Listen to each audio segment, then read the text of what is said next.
Hello, everyone, and welcome to college football post game for Michigan State. For the most part, we didn't really pay attention too much. I even fell asleep during the Michigan game because I did have it on, but I passed out halfway through it. Michigan ended up winning 50-6, which for Northwestern should be embarrassing in itself that it lost to Michigan that badly with the type of team Michigan has this year. But I mean, I guess it's some good progress to show. Warren, you had Davis Warren throwing the whole game, was 26 for 35 for 195 yards. You had about eight different people rush the ball for 200 yards. So, with that being said, I guess we just ran the ball all over them yesterday, and ended up getting the 50-point win. I think there was a couple turnovers too throughout the game, if I do remember. Yeah, Northwestern turned it over twice on interceptions, so there's where probably Michigan got caught up in beating the crap really, how out did they of them. score that many points? Was it a lot of field goals, or what is it? I mean, Two they had to score a lot of interceptions, touchdowns. two interceptions, running for 200 yards.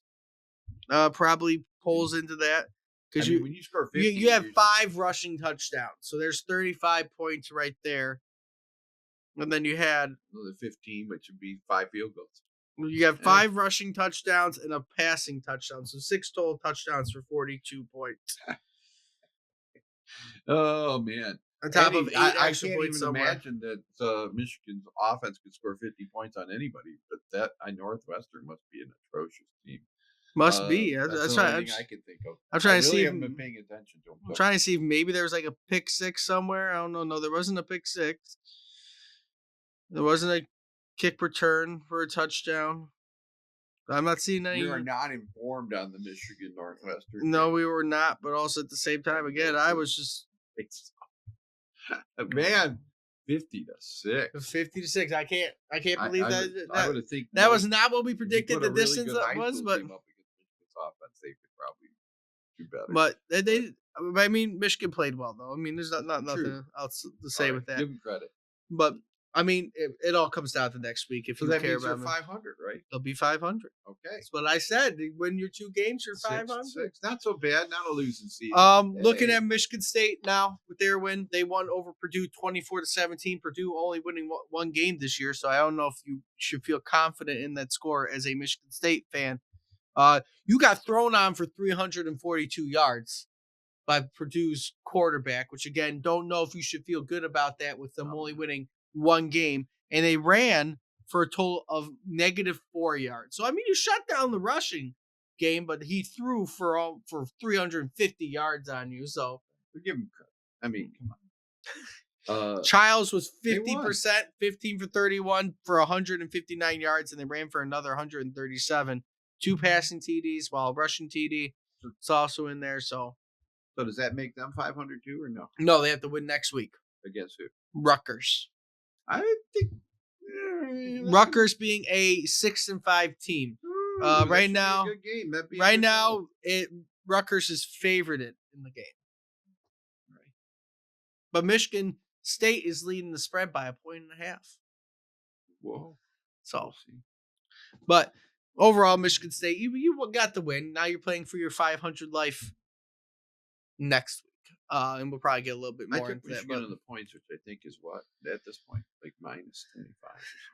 They're Michigan getting 25 points. It's a 20.5. That's not Ohio enough. State favorite. That's not enough. 20.5. 20.5. Oh, that's not enough. Favorites. OSU. Obviously, we'll talk more into it, but that Michigan, you got your 500 season at least. They give you an 8% chance to beat Ohio State next week, but we'll get more into that. That's still. We'll get more into that in a pre-game video for the last week of college football. It is in Michigan, though, right? So.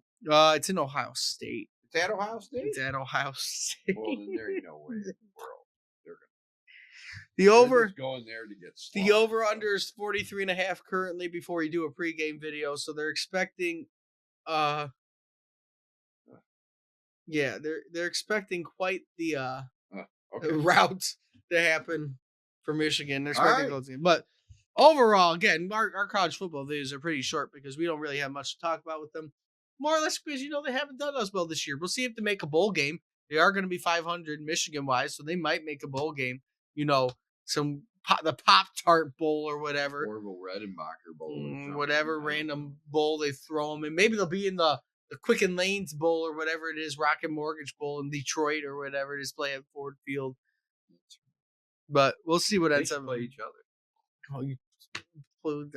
They won't do that. But with all that being said, if you like what you see, like, comment, subscribe, share the video around. Actually, hold on. I always do my one other thing that I don't get to talk about very often.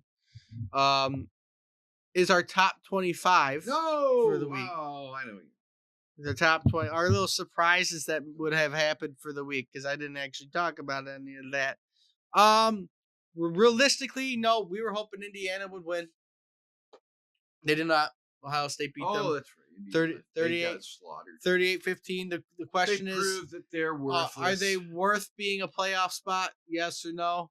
What would Jimmy Chitwood say? He's saying no. Florida beats Ole Miss, making the SEC a little bit more confusing. Georgia has clinched a title game spot now, so they will be in that title. SMU, coming from a crappier conference, is now in the ACC championship game. We'll see if they deserve to be in the playoff as well. Georgia, obviously playing nobody. Let's see if we can find anything else interesting. Penn State, question mark. I'm going to put around them right now. Only beating Minnesota by 1 point. Iffy. Don't really like that. Arizona State continuing with the beat on BYU, making the Big 12 title game even more confusing. Playing the Big 12 out of the bye, which is giving Boise State the current bye as a group of 5 team. There's going to be a December playoff game likely in Boise State in the middle of Idaho. Way to go. It's going to be freezing in the middle of Idaho. You're going to be playing. I always forget Idaho's a state. So I don't know. Whenever anyone says Idaho, I just think potatoes. So I don't know. And then I remember it's actually a state. They have a blue football field. Other question marks, because this is how Georgia clinched the title, being in the title game. Oklahoma beats Alabama.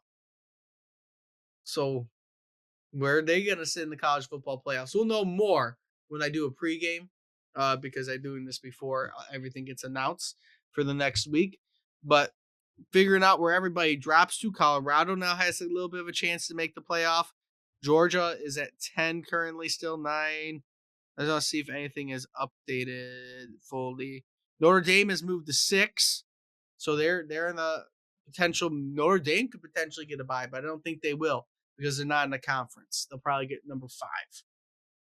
I think you need to be in a conference to get the bye. You should not get away with getting a bye unless you are clearly the number 1 team. And I think we could all agree with that. I'm trying to see where Alabama might have fallen to. I don't see Alabama. Where's Alabama? Alabama apparently is still 7, but maybe this hasn't updated on its ranks yet. There's a potential for that I haven't gotten the update on that yet. But we'll see when we do a pregame who's doing what, because we have nothing else to talk about next week besides rivalry week. This is a longer video than I think it is a longer video than it needed to be. With all that being said, though, if you like what you see, like, comment, subscribe, share the video around. Let me know what you think about the college football landscape. Until next time, hope to see everybody soon.